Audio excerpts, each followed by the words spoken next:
Hi, my name is Bill Lubing. Well, some people go to the movies, some people go out to dinner, some people go out of town. What I like to do on a Saturday night is blanch vegetables. So today I'm going to show you how to blanch spinach. Blanching is a process where you quickly heat and then quickly cool vegetables and fruits. This is in preparation for freezing. The reason you do this is that there are enzymes that are still active in the vegetables even after harvesting. These can cause the flavor to deteriorate and the nutrition to deteriorate in the freezer. So we always want to blanch vegetables and fruits. The other thing it does is bring out a lot of nice color and flavors, and just basically it's a very good thing to do. Here are the basic tools that I use for blanching. First, I use a colander to wash the greens before putting them into the water. I go from there into a basket that's got holes in it that I will immerse into the hot water, and then I pull them out and put them into a sieve, which I use to run cold water over them to get them cool quickly. Now, a lot of times you can use an ice bath, and a lot of cooks will tell you that's the preferred method, and I would agree with that. Except that I've got very cold water where I am here out in the country with a well that's quite chilly. Of course, we always want to make sure that our spinach is clean and that any bad leaves or stems have been removed before we freeze it.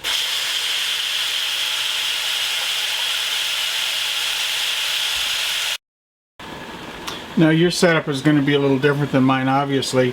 I actually leave the basket in the boiling water just to keep it hot. And I just pull up, put in my spinach, and drop it right back down again.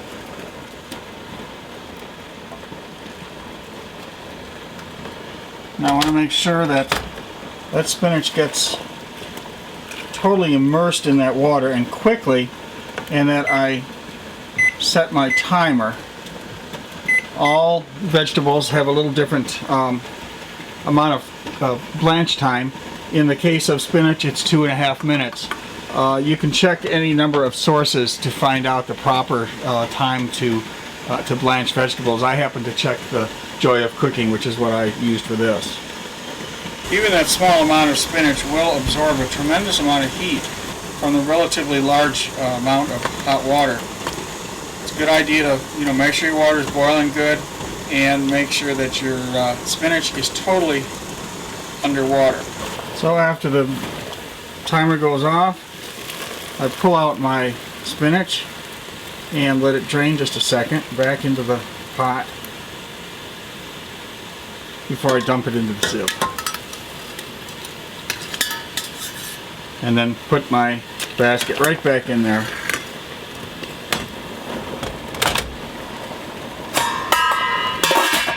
And step over to the sink. It's critical that all of the spinach gets chilled quickly. So whether you're doing it in an ice bath or doing it with the spray water like I'm doing, make sure that everything is cold, including the center of the spinach. Now, I found that it's always a good idea to mark your bags that you're going to freeze in before you get them wet. So just take a marker and mark, what it is and the date, and you'll be good.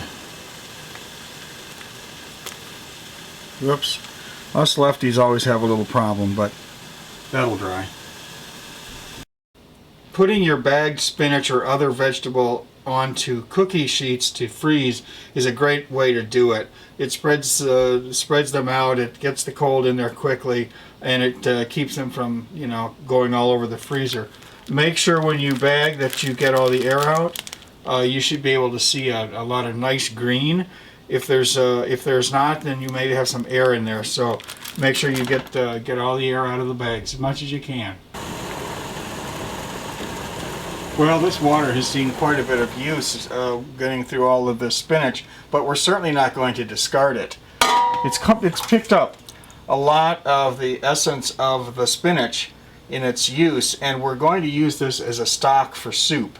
So I would, if you have room in your refrigerator or freezer, use this, keep this around for a stock.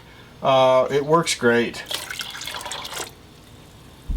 So, okay, maybe you've missed a movie on a Saturday night because you've been home blanching. But truly, when you pull that frozen spinach out of your freezer and use it in your menus, you're going to think it's better than anything that a Hollywood movie could offer anyway. I want to thank you for joining me, and I hope you got something out of this demonstration. I also want to thank Dan Deneen from Black Earth Valley Farm for supplying this wonderful spinach.